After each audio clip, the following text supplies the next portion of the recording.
I see a lot of injectors get tied up in knots with this, and today's video is designed to help you feel in control when dealing with ptosis.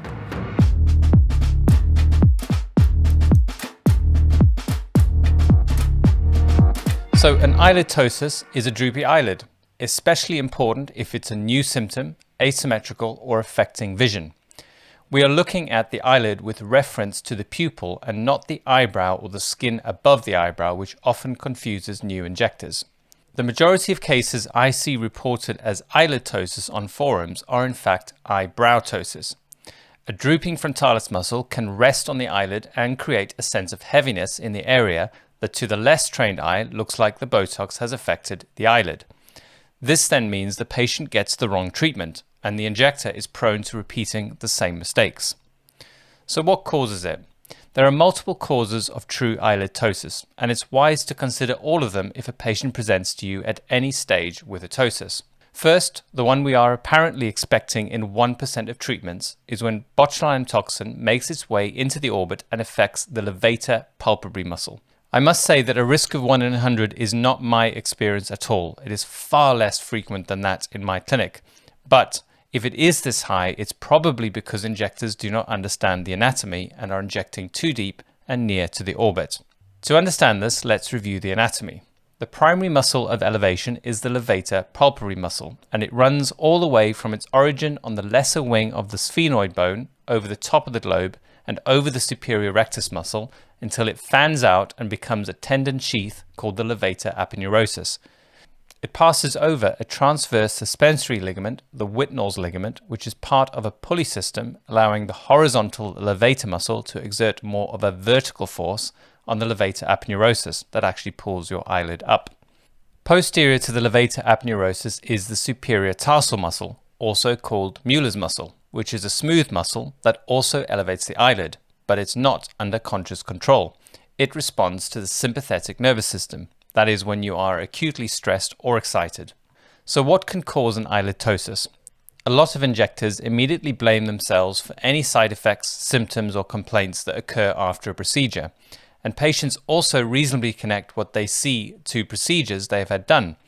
But there are many causes of asymmetry in this area that are actually not related to botulinum toxin, which you should rule out before blaming yourself. First, there are people with congenital ptosis, usually mild and asymmetrical, that is present lifelong but often gets worse as you age. If you place your hand on your forehead, can you open your eyes wider without flexing your forehead?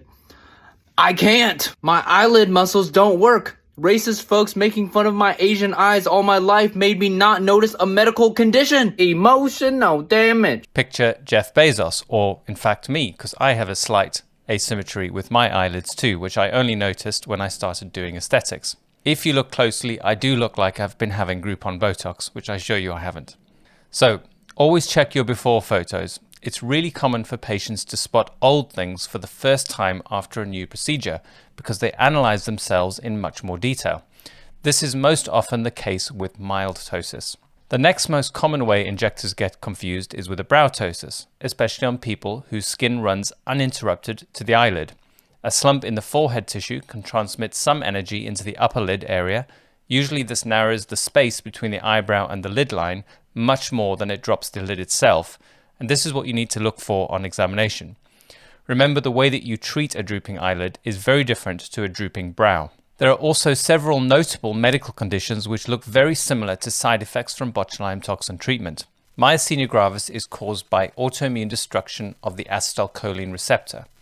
The more active the area, the more symptoms show up. So it's common for the eyelid to droop early in the disease, and this can be asymmetrical too, presenting in a very similar way to a botulinum toxin side effect. Horner's syndrome is another important condition to know about. This can cause a ptosis due to disruption of the sympathetic nerve innervation of the face, which can be for various reasons, the most serious of which is an apical lung cancer affecting the sympathetic nerve plexus in the chest. This causes a droopy eye, but also loss of sweating and constriction of the pupil. You would not want to confuse this with a Botox side effect. What are the treatment options for eyelid ptosis? Not everyone who presents has a complication from botulinum toxin, so once you have ruled out medical causes, there are a number of treatment options for eyelid ptosis worth being aware of, even if you do not offer them in your practice. First, if you have a botulinum toxin side effect or a mild congenital ptosis, you can use medication which stimulates the smooth muscle in the eye. That's the tarsal muscle or Mueller's muscle, which responds to sympathetic stimulation. The fight or flight response, which causes widening of the eye, and drugs such as iopidine, aproclonidine, or oxymetallozoline hydrochloride mimic the sympathetic response and can be used to temporarily lift the eye for between 4 to 6 hours. In the UK, these are off-label medications, but a licensed product called Upneeq is available in the US. Of course, these are temporary solutions and not suitable for all patients. The next option, which surprises many patients, is that you can treat an eyelid ptosis, even one caused by botulinum toxin, with more botulinum injections. The eyelid, like most moving structures in the body, has muscles which oppose each other. Eyelid retractors, the tarsal muscle and the levator pulpary muscles, are opposed by the pulpable part of orbicularis oculi, the protractors. This means if you inject the upper eyelid, the orbicularis oculi muscle anterior to the tarsal muscle with 1 to 3 units, it can actually lift a drooping eyelid by a millimeter or so. Many injectors dealing with the side effect will use both options, as the drops will work in minutes but need constant application, and the toxin takes a couple of weeks to work, but once it does work, it is consistent. Surgical options are also worth knowing about. Of course, not a treatment for a side effect from botulinum toxin, but for those people with congenital asymmetries. These pre-existing or age-related ptosis often require surgery. I've been following Dr. Guy Massey for a while, and he explains very well in his videos the types of surgery to be aware of.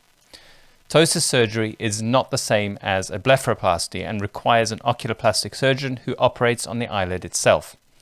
There are two main options for surgery. First, we may target the levator aponeurosis tendon, which the levator pulpary muscle inserts into, and shorten it by the required amount to create a lift. This type of surgery is often reserved for older people with functional problems due to severe drooping of the lid, obstructing vision, and it is less likely to give a perfect aesthetic result.